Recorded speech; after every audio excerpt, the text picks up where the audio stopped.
জামা ছিঁড়ার আগে আগে হাতাগুলো ছিঁড়ে যায়, তো সঠিক নিয়মে আমাদেরকে হাতাটা কাটিং করে নিতে হবে। তো কিভাবে সঠিক নিয়মে হাতাটা কাটিং করব 30 থেকে 42 বডি পর্যন্ত। তো দেখুন সর্বপ্রথম আমরা কিন্তু 2 পার্ট করে নিব। তো মাথার দিকে কিন্তু আমরা পায়ের সাইডটা রাখবো, এরপরে কিন্তু আমাদেরকে 4 পার্ট করে নিতে হবে। এরপরে মাথার দিকে 1/2 ইঞ্চি নিয়ে একটা মার্জিন করে নিব। এরপরে কতটুকু বডির জন্য এখানে আর্মহোলের রাউন্ড শেপটা দিতে হবে অবশ্যই আপনারা খেয়াল করবেন।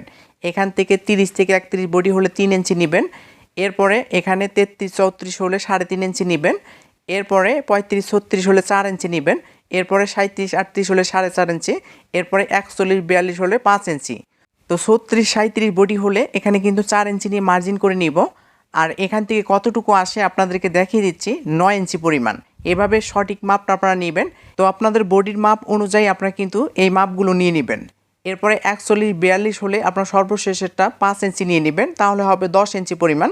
তো 42 বডি প্লাস হয়ে গেলে সেক্ষেত্রে